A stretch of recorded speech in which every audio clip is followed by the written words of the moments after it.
We've all been waiting for it. The listening video that focuses on responding. After all, when you find yourself in a conversation with your partner, spouse, coworker, or boss, aren't you really thinking about how you're going to respond the whole time the other person is jabbering on? Responding correctly is harder than you think. So let's learn about this final step in the Hurrier approach to listening. In looking at how to respond, we should remember two concepts. The first concept is that effective communication begins with listening, not speaking. The second concept is that every time you communicate or respond, two things happen. First, your behavior either contributes to or hinders the accomplishment of your task. And second, your relationship with the other person is either strengthened or diminished. We can use these two concepts to guide our discussion of how we should respond in the listening process. Effective communication begins with listening, not speaking. As students of communication, the easy focus is to spend most of our time thinking about talking. The Hurrier approach turns this on its ear, literally, you might say. We have two ears and one mouth, and we should use that as a guide.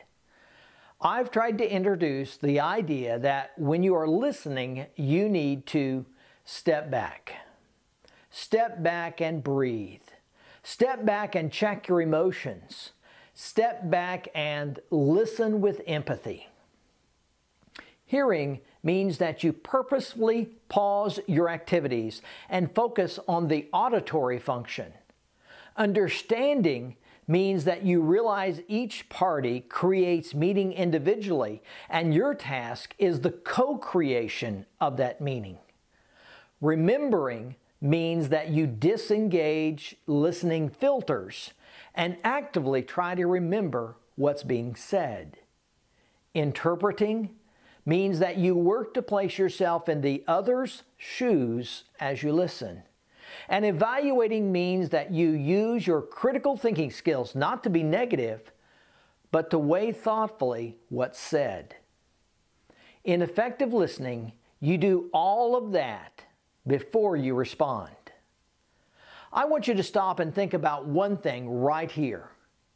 If you consistently practiced these 5 behaviors in your communication with the people around you, how would your life change? This leads me to the next concept that should guide our discussion of responding.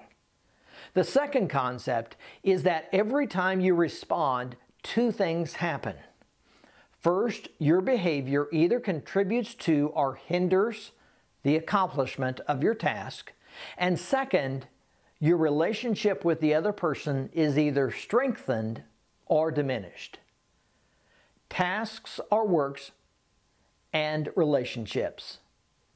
These are really the two things that make up the big part of our lives. This concept reminds us that how we respond has consequences, positive or negative. The best way to respond to others, whether you are trying to accomplish a task or you are dealing with a relationship, is to be open, honest, and problem-solving oriented. One way to describe this is that you should be assertive and supportive. Being assertive in responding to others is not being aggressive or emotional. In fact, aggressiveness and emotions cloud the issues and the co-creation of meaning. If someone is being aggressive and emotional, or you are in your communicating, stop. Just back up for a minute and breathe. There are very specific ways to handle other people when they're communicating like this, but overall, the guide is to listen first. Just let the other person talk it out. Then, ask polite, clarifying questions to make sure you understand their position. Next, don't focus on communicating your position. Focus on communicating what you're interested in achieving. Finally, ask the other person if you both could come up with possible solutions together. Before discussing being supportive, let me share the final exam question. Be able to describe and list the nonverbal components of assertive behavior from page 267 in the textbook. If you are to be open, honest, and problem-solving oriented in responding to others, you should not only be assertive, you should be supportive. Being supportive means that your goal in responding is not being defensive, placing blame, or staking out your ground.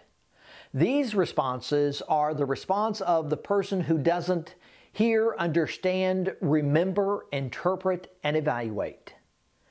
Instead, use I statements, seek cooperation, and be willing to phrase or feed forward your comments with words like, "It seems to me," or "as far as I know." Earlier, I asked the question, if you consistently practiced real listening behaviors in your communication with the people around you, how would this change your life? This is why I teach effective listening. I want your life to be different because you've learned the attitudes, principles, and skills that make up real listening. See you in the next video.